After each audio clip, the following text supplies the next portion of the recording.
Hello everyone. Larry Bailey here with Awesome Technologies Inc., bringing you another weekly newsletter. Today is January 22nd, 2024, and we're going to be going through the market news from the week of January 15th, 2024. Thank you, MBS Highway, for bringing all this information to us, because you are our trusted source for mortgage market intelligence. And for those that are part of the mortgage industry, which is you, please make sure you get over to mortgage.community, create a free account. We have lots of community members talking about everything from Encompass to Bite Pro, as well as Meridian Link, as well as third-party companies that handle PPEs and POSs and third-party fees being brought in. So feel free to get over there, get your free account, get involved in the conversations, get training, and collaborate with others that are doing things just like you. Here's the week of January 15th, 2024. Home sales and construction slumped in December, but buyers and builders have reasons to be optimistic about the housing market this year. Find out why and more in these stories. Now keep in mind, if you're listening to this on podcast, thank you very much. If you want to actually follow along on screen, you can catch the full video replay over at mortgage.community in the market updates space there. So the first story is December's existing home sales likely a, quote, bottom, close quote. Homebuilders Optimistic about 2024 is your next story, followed by, quote, solid showing, close quote, for single-family construction. Next story is holiday shopping season, stronger than expected. Finally, the last story is initial jobless claims fall below 200,000. So the first story that we have is December's existing home sales likely a, quote, bottom. And there's an online graphic here sourced by the National Association of Realtors. And the story is existing home sales fell 1% from November to December to a 3.78 million unit annualized pace, coming in below estimates of an unchanged reading per the National Association of Realtors, NAR. Sales were also 6.2% lower than they were in December 2022. Bottom line here is this report measured closings on existing homes in December and likely reflects people shopping for homes in October and November when rates peaked. On that note, NAR's chief economist Lawrence Yun said, quote, the latest month's sales look to be the bottom before inevitably turning higher in the new year. Mortgage rates are meaningfully lower compared to just 2 months ago, and more inventory is expected to appear in the market in upcoming months, close quote. It's true that more supply is certainly needed, as there was just 1 million homes available for sale at the end of December. That was down from 1.13 million at the end of November and is well below the healthy levels at just 3.2 months supply of homes at the current sales pace. Keep in mind, this availability is closed. It doesn't talk about it here, but this is just my own personal ad here. These numbers are a little bit skewed. First of all, these are counting homes that are listed through realtors or real estate agents. Basically, they're put in a multiple listing service wherever they're located. The other thing too is the available homes means that they haven't closed. So the bottom line is there's not enough supply. I mean, that's just the reality. So if you find a home, my point is if you find a home, mortgage rates, as long as you can afford the mortgage that you're getting from whoever you're working with, jump on that sucker and close it and buy it. That is the advice from your Uncle Larry here. So home builders optimistic about 2024 is your next story. So this is all about home builder sentiment, and the confidence among home builders rose for the second straight month as in January's falling mortgage rates have encouraged some buyers to resume their home search. The National Association of Home Builders, which is also known as NAHB, that housing market index climbed 7 points to 44, and while this is still in contraction territory below the key break-even level of 50, the reversal marks a positive sign heading into the spring buying season. All three index components moved higher this month, which are the current sales conditions, rose 7 points to 48, while the future sales expectations surged 12 points to 57, moving into positive territory for the first time since August. Buyer traffic was also up 5 points to 29. I bet you, I'm guessing here, but I bet you that buyer traffic is going to drop when we get to this number in February because the weather. So keep that in mind. People need to buy homes, and that's really the whole thing. So the bottom line of this story is that NAHB's chair, Alicia Huey, noted that, quote, lower interest rates improved housing affordability conditions this past month, bringing some buyers back in the market, close quote. Plus, 31% of builders surveyed reported that they're still reducing prices to encourage sales, providing even more opportunities for buyers right now. If you're working with a builder, by the way, or whoever, definitely encourage you to look at buy downs, seller-funded buy downs, whether that seller's a builder or the seller's a private party. Do these either permanent buy downs or temporary buy down programs. If you have any questions about that, and you can't find somebody who you feel comfortable explaining to you properly, or you feel like you just want to do a double check, reach out to me. You can always email me using larry@atihelps.com.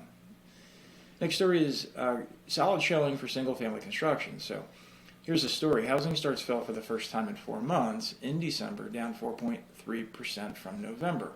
While the single-family starts also saw a downtick from November, they still had, quote, solid showing per the NAHB's as they surpassed the million mark, specifically 1.027 million, for the second straight month.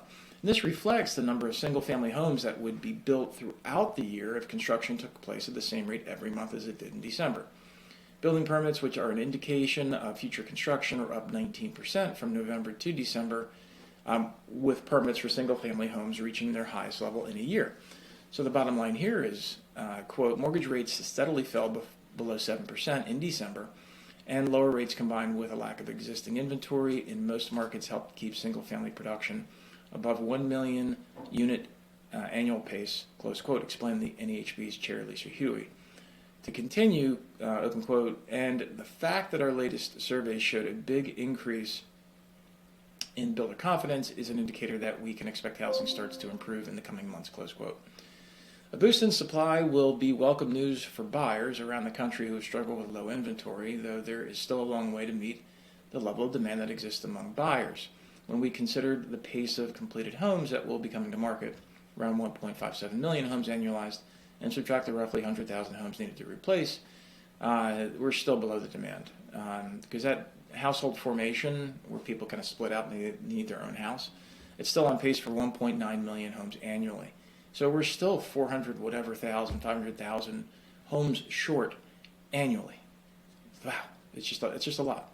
So kudos to the builders, keep building, buyers keep buying. Next story is holiday shopping season stronger than expected.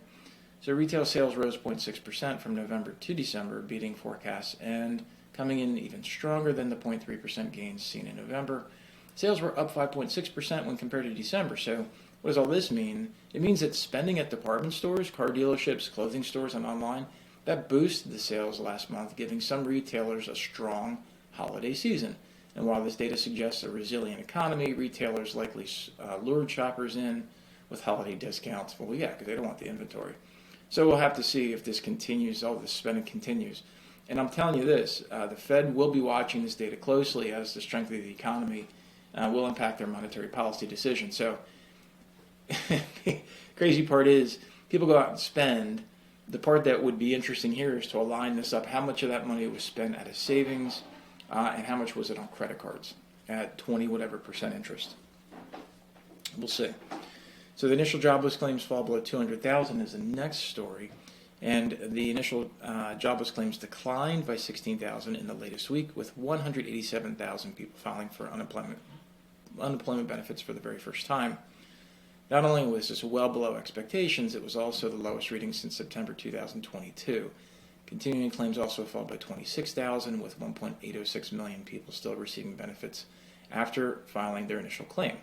So the bottom line here is initial jobless claims data can be volatile at the start of the new year because layoffs tend to decline because people feel bad about laying people off around holiday season. Yet the low number of first-time filers still suggests a tight labor market where employers are holding on to workers. Keep in mind, continuing claims have fallen over the last few weeks also, but they're still elevated, especially when compared to September's low of 1.658 million filers. So this suggests it's becoming harder for people to find employment once they're let go. Here's the family hack of the week. So delight in National Blonde Brownie Day. I Every time I hear this a day for food, it's an interesting thing. So January 22nd, which is today, this is the decadent chocolate chip blondie recipe courtesy of Taste of Home. Yields about 3 dozen cookies. So you're going to preheat your oven to 350 degrees Fahrenheit. And you're going to grease a 13 by 9 inch baking pan. In a large bowl, combine 1.5 cups packed brown sugar, 1.5 cup melted butter, 2 eggs, large. You're going to lightly beat them at room temperature. And then 1 teaspoon vanilla until just blended. Don't overblend that sucker. In a medium bowl, you're going to combine 1.5 cups all-purpose flour, 1/2 teaspoon baking powder, and 1/2 teaspoon salt. Add that flour mixture to the brown sugar mixture and stir in 1 cup chocolate chips. And then pour that batter into prepared dish. Bake until a toothpick inserted comes out clean. I think I said cookies before. These are brownies. I don't even know what that kind of big. Yeah, brownies. They're brownies. Anyway, cook them, eat them, enjoy them. Let's move on. Here's what to look for this week. More housing news is ahead in December's new and pending home sales. They're going to be reported Thursday and Friday this week, respectively. Thursday also brings in the latest jobless claims, while the Fed's favored inflation measure, the personal consumption expenditures, that's released Friday. You can see this bond market continues to be kind of flat, up, down, sideways. Bottom line is, if you're in the market for money, lock in your rate, get the deal, get it closed, get your house, and stop worrying about other things. But if you are in this position where you are worrying about your workflow for your mortgage company, if you're listening to this, if you're in sales, processing, underwriting, closing, post-closing, there's nothing ATI, literally nothing we can't help you put together in terms of best practice workflow. Again, whether you're using Encompass or Byte or Meridian Link, we can help you. Give a call out over to our office, or you can email me to larry@atihelps.com. You guys be well. We'll catch you next week. Thank you.